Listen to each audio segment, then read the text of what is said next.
Greetings, fellow air travellers. This video is for everyone who has ever bought an airline ticket. I'm going to make this video as short as possible, but the large amount of information included will inevitably dictate the length, so please bear with me. Hopefully at the end of this video I will have convinced you that there is a deception going on right in front of your eyes. This affects every person that has ever travelled on a modern day airliner. If you're not convinced, then I hope that this information will have planted a little seed of thought that you can use later on when something else related comes to light.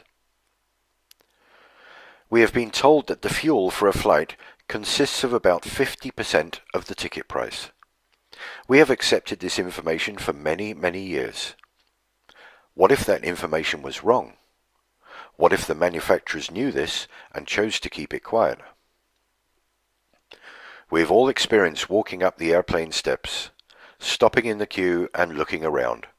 We look at the wings, we look at the engines, and marvel at the size of these amazingly powerful pieces of modern technology. Sometimes we also see the fuel being pumped into the wings. We think nothing of it. But what happens if we put our common sense hat on and take another look? The Airbus A380 is a truly amazing feat of engineering.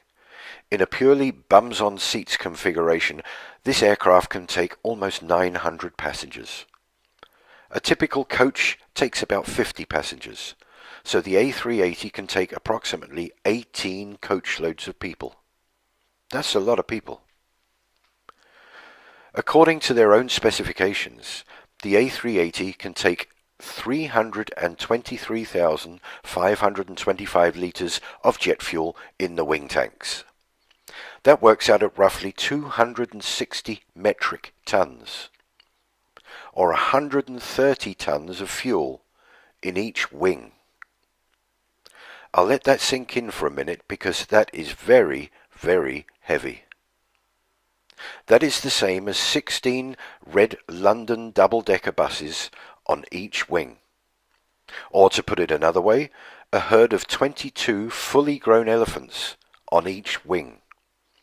How does that sound to you? Pretty incredible, right? But you can look this information up in the specifications and check it for yourself. Most of us have seen a plane refueling. They connect one or two hoses underneath the wing, connect that to a pump on board a refueling truck, which then pumps the fuel from underground tanks. This takes about 45 minutes for a full load. We never see the amount being pumped because the tanks are not visible. Let's make them visible and see how that looks. It would take 16 of these 20,000 litre trucks to fill the A380. Where does all this fuel go? In the wings, you say? Okay, let's take a look at the wings, and you tell me where you think it all goes. This is the A380 wing. Pretty huge. Let's put a fuel truck next to it. And another. And another. And another. And 4 more. Just for this wing. Another 8 go into the other wing. Can you see what I'm saying? Now let's take a look at the wings on these aircraft. This is the new Dreamliner taking off in a spectacular fashion. Observe the thickness of the wings. How many fuel trucks would fit in those wings? Okay, let's take a look at the fill rate. To fully fill the A380 takes approximately 45 minutes. To fill an Olympic-sized swimming pool takes about 4 days. I think people are going to be really excited. That is 2.5 million litres of water. The capacity of the A380 is about 8% of the volume. 8% of 96 hours is 7.6 hours. That's a lot longer than 45 minutes. So maybe the filling equipment is much faster for a plane. Let's take a look. This is filling a swimming pool. And this is filling an aircraft. To fill the tanks of an A380 in 45 minutes, you would have to have a pump and a hose that could pump 7,189 litres of fuel per minute. Let's look at something. that pumps at about half that speed.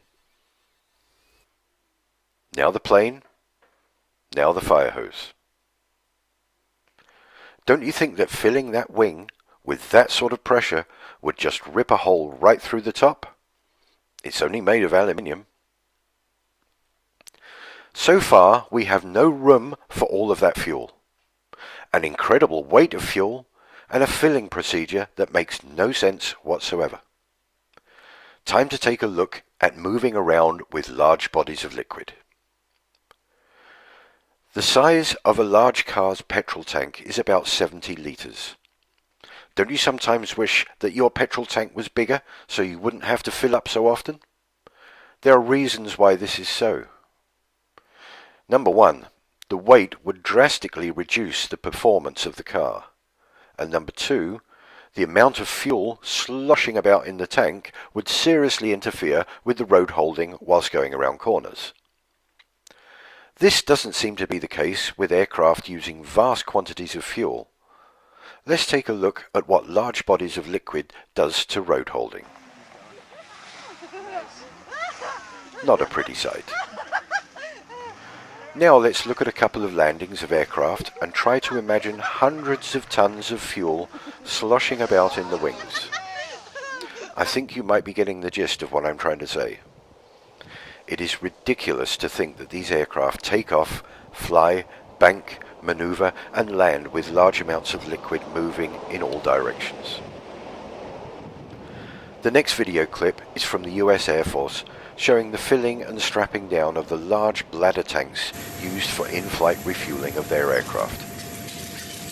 Bear in mind that these 3 tanks are only 9,000 US gallons. This is just under 10% of the fuel needed to fill the A380. Look at the lengths these guys go to and the amount of straps needed to stop this lot sloshing around. Also, this 9,000 gallons takes up a good portion of the aircraft's cargo bay. Where on earth would you fit 10 times this amount on an A380? Is it making sense to you yet? Let's move on to the workings of a modern fan turbine jet engine. Rather than explaining this myself, I will let this short video do the work for me. Observe that at the end they actually say that the secondary flow, which is only compressed air, is the major contributor to the engine's thrust. Hear that, boys? What is it? Just another narrow-body aircraft. Hey, my atoms are shaking. Strange. It sounds far, but I bet my last proton that beast is much closer than you think. Hold on, people. It's a LEAP-powered aircraft. A leap into the unknown. What on earth is a leap? Something you sure haven't seen before. Everybody get ready. We're going in. Can someone please tell me what just happened? Sure. The engine makes a plane move forward. Thrust is produced by air being pulled in by the fan blades. Then this air is ejected at greater speed through the exhaust, creating the required pushing force. This is a principle of Newton's law. For every action, there is an equal and opposite reaction. So how is this possible?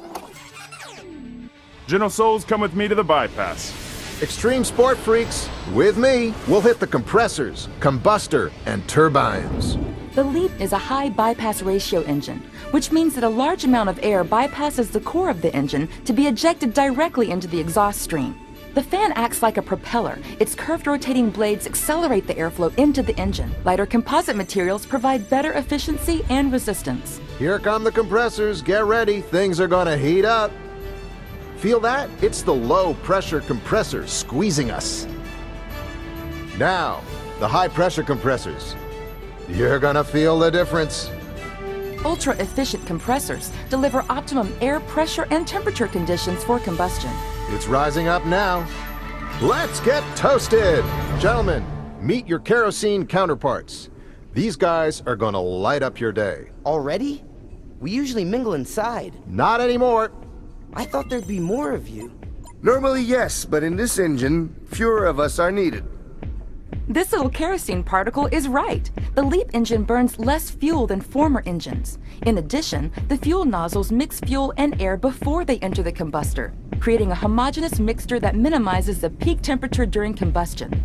This technology significantly reduces emissions. Okay, let's go. The combustion chamber. This is the heart of the engine, where energy is created through combustion of fuel and compressed air. Are you ready? Here comes the final blast. What a boost!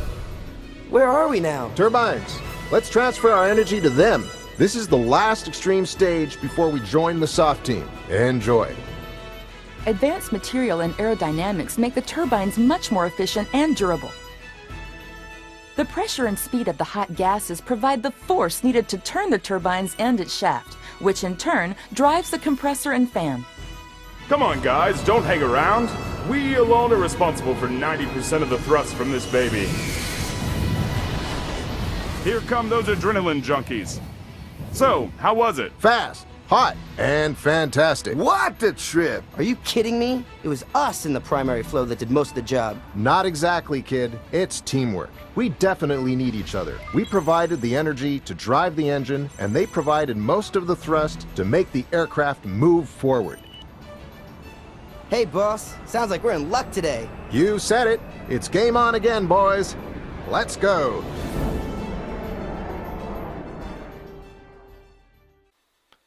Now let's watch how compressed air, ejected at force into ordinary air, reacts. This is an experiment that anyone can do at home. You compress air inside a plastic bottle, pop open the top, and see the result: water vapor. This is what is happening when the jet engines are in cruise mode. They are running purely on compressed air, and the contrails are water vapor being ejected out from the engines. While small amounts of fuel are needed to get the jet engine up to speed, when in cruise mode, the engines use very little to no fuel whatsoever. We are being charged huge amounts for fuel that doesn't exist. It's not needed to fly these amazing machines. All that's needed is the most abundant thing that we've been given: air. I will end this video here with a clip of the A380 at an airshow doing a slow pass. It looks as though it is levitating at one point, but that is the subject of the next video, which involves our little friends, the bumblebees. Very, very slow speed. It's an awesome sight. And I don't like the word awesome, but it's true in this case. Look at that. It is almost unbelievable. This, of course, is using the flight safety fly-by-wire programs that the Airbus things have installed. Overall length 73 meters. Wingspan is a max risk assured. Please feel free to pass this video along to whoever you might think would be interested. I'm sure that ordinary airline fare payers will have something to say about the cost of the fuel being the majority of the ticket price. Time to start asking some pertinent questions to people high up in the airline industry. Thank you.